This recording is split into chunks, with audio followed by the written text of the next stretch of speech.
Good afternoon, friends. David Wright here, and I'm your host of the Disruptive Innovators Champions of Digital Business podcast.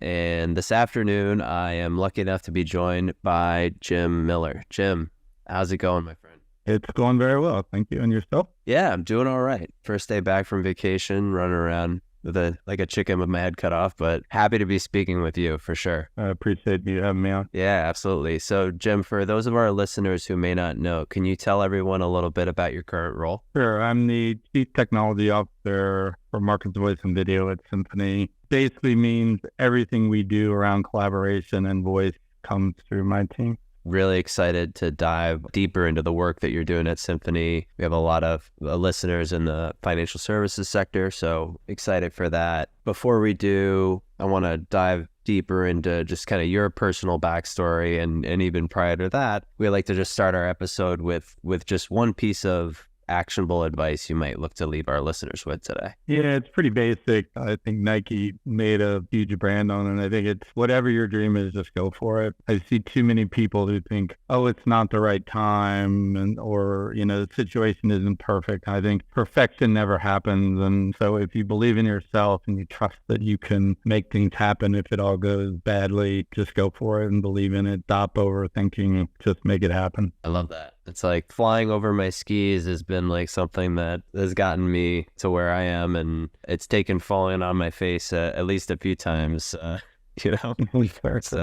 but I wouldn't have gotten there if I hadn't started. And you got back up and did it again, or did something even crazier, right? So yeah, it's easy to convince yourself why you shouldn't try it. It's better and harder, but more rewarding to convince yourself to try it. Love that. So Jim, let's talk a little bit about you as a person, as an executive. You're this CTO of this huge financial services firm. How did you start out, and how did you get to the point in your career that you're at today? I started with a pretty boring career. I was worked for a consulting firm, did standard stuff, a lot for the government, some private sector things. I was a developer, and I said fairly boring project. But in 1998, 99, started working with some friends, and the internet bubble was very huge at the time. And so I was, hey, I'm going to do this internet thing, and got bitten fully by the startup bug. Been doing that ever since.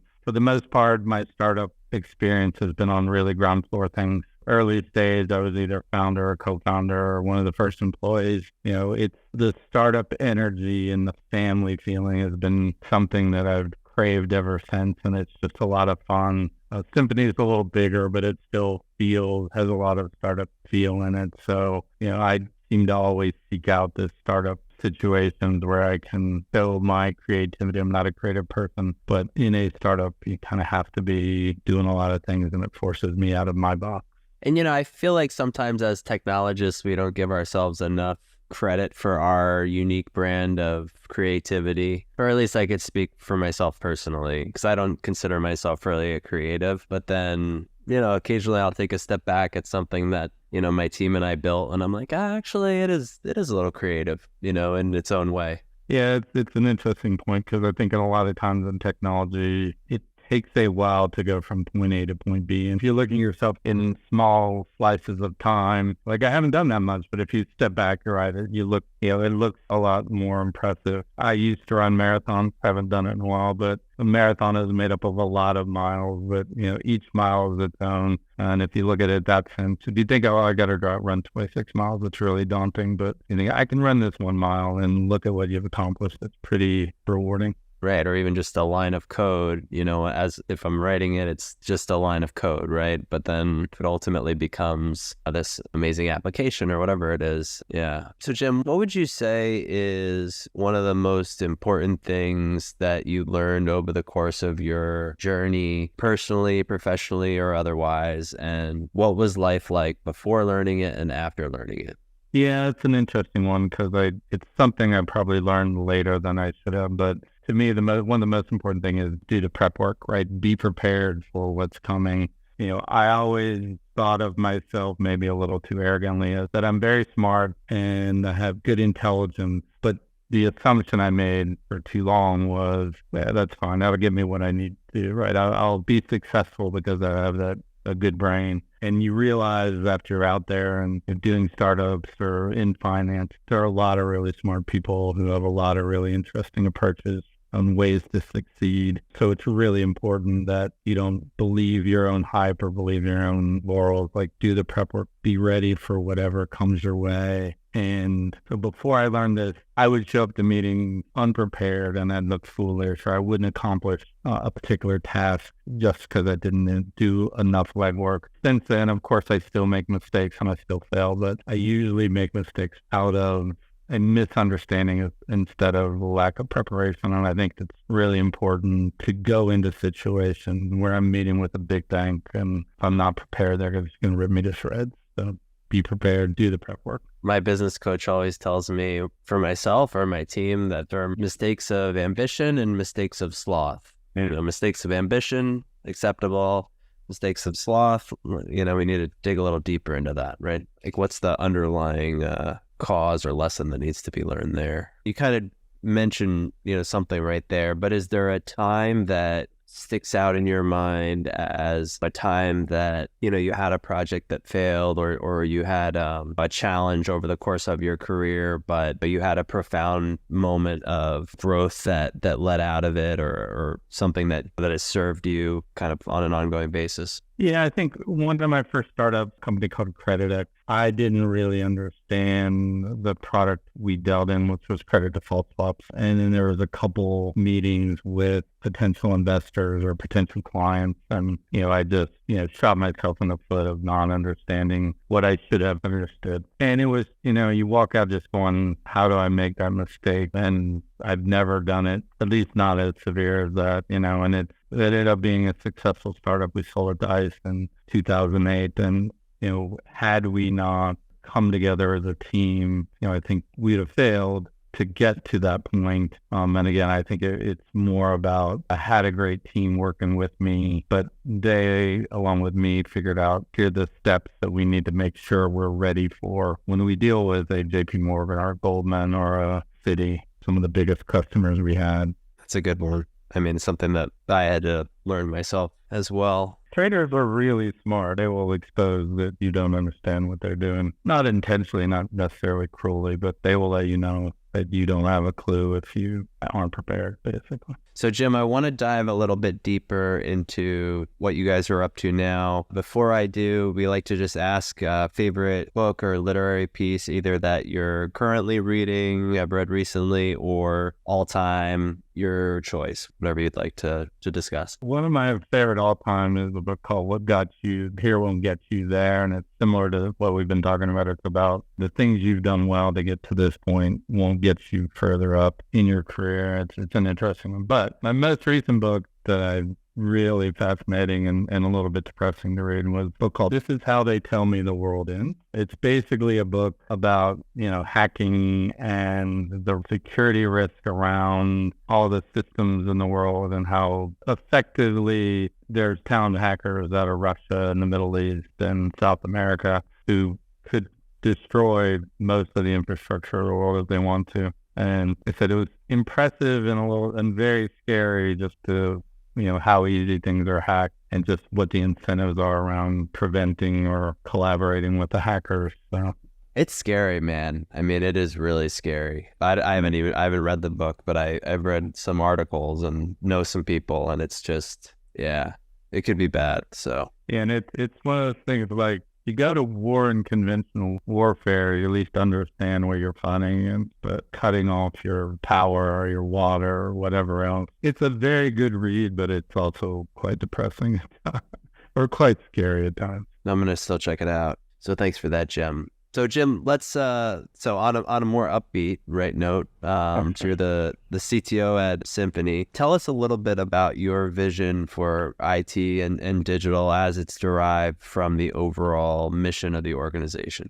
Our focus is collaborative tools in the trading space. Typically, I joined Symphony from a company called Cloud9. Cloud9 basically re-architected how trader telephony worked to move it to the cloud. hence the name. And it really was the idea of replacing old school telephones with modern voice over IP technology that will scale, that will let you go anywhere, higher audio quality, richer data set around everything that you're communicating. And then obviously security, given what we were just talking about, a much higher level of security around the interactions that you typically would have over this collaboration technology. So that's sort of the backdrop. And one of the interesting things that we're focused on now is sort of bringing together a lot of the technologies that are very popular, being talked about a lot. So generative AI, voice transcription, all those are really going to become critical in the trader voice space over the next couple of years,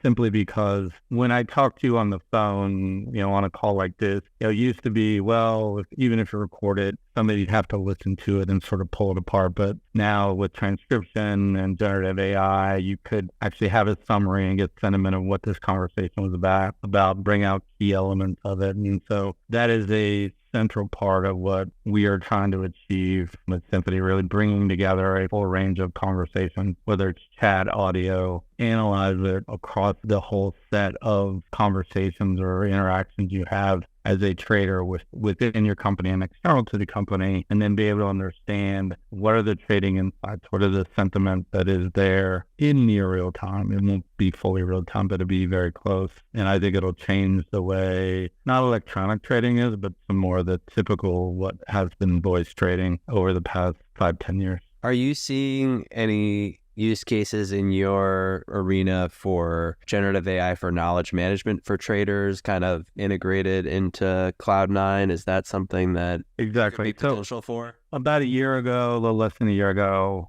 Symphony, we acquired a company called Amenity Analytics. They are an AI shop and they have a lot of expertise in this area. So yeah, absolutely. This is a key focus of ours. The use case is everybody on my desk is having conversations. How do I look at that and understand where the market is heading by looking at that data in a holistic sense using generative AI and understanding everybody is really hot on Tesla, everybody's cold on Tesla. What are the trading opportunities around that? And digging deeper into the various decisions on what the market should be doing. And the other thing which I should touch on is I think generative AI will be a major player in the compliance space, where listening to or replaying a transcription of an audio conversation and identifying concerning discussions as flagged for the compliance officer is going to change compliance fairly quickly, probably more so than anything else immediately, just because compliance is a very low-hanging fruit in terms of it's a good spin for the large financial companies because whatever they spend, they typically get back by avoiding fines. I started thinking about how people potentially using generative AI to mock up audio recordings and save them as conversations that took place but actually didn't. How is Symphony, because a lot of the companies that we look at, they're dipping their toe in the water with generative AI, but they don't really have the structure in place internally to really walk down that path. It sounds like you guys are walking down that path. So what have you guys done from a compliance, from a regulatory advisory, from that standpoint to ensure that those topics are being discussed and that you're developing kind of a suite of best practices that the company can work from? So for the most part, we're not building the tool sets themselves. We're looking at partnering with other firms. So in the compliance space, we're making the raw materials available. So we're giving the voice, the audio recordings and the transcriptions, and then working with a tool that can do some analysis on that. And they can actually run it through theirs. We are trying to focus on our niche of enabling collaboration and communication between the various traders, but then using the artifacts of that conversation and feeding it into a vendor who specializes in it. And some of them are big tech, some of them are extremely well-known names, some of them are not outside of the world of finance. Nobody knows who they are, but they really focus on the niche. They have a compliance niche and they can look at a transcription and understand where this doesn't look right. So we're going to flag it as a compliance concern. That makes a lot of sense to kind of modularize that and take advantage of those types of companies. How about some of the biggest challenges that Symphony might be facing as an organization today? Well, in my world, one of the biggest challenges is the fact that the world in finance used to be everybody was at their desk 5 days a week. You knew where they were. They had a very stable and consistent setup. And now people are everywhere. And in terms of their tool sets, in terms of just what they're running on, VDI is a big deal. And because we're in the audio space, there's a lot more variables when you get into people working from home, as you probably know from doing the podcast, just a lot of different setups and situations. That's the big challenge for sure. I think similar to that, as I mentioned earlier, we have people working all over the world, and that just changes the work dynamic. That used to be, managed people are all in their same office. Now it's all hybrid, or people are everywhere. I think on the tech side, my biggest challenge from my standpoint is there's a lot of very interesting new technologies like generative AI coming. But in finance, there's always people dreaming bigger than their organization can support. And I like to say that trading desks specifically are very evolutionary, not revolutionary. They don't change that fast. And so there's a lot of, hey, we'd love to get this generative AI model applied to everything we're doing, but the business isn't ready because the client doesn't understand how to use it, or the head of the desk doesn't know how to use it. So I think the biggest challenge is the expectation and desire over what they want and how to align the technologies that are coming up. They tend to be mismatched quite a bit.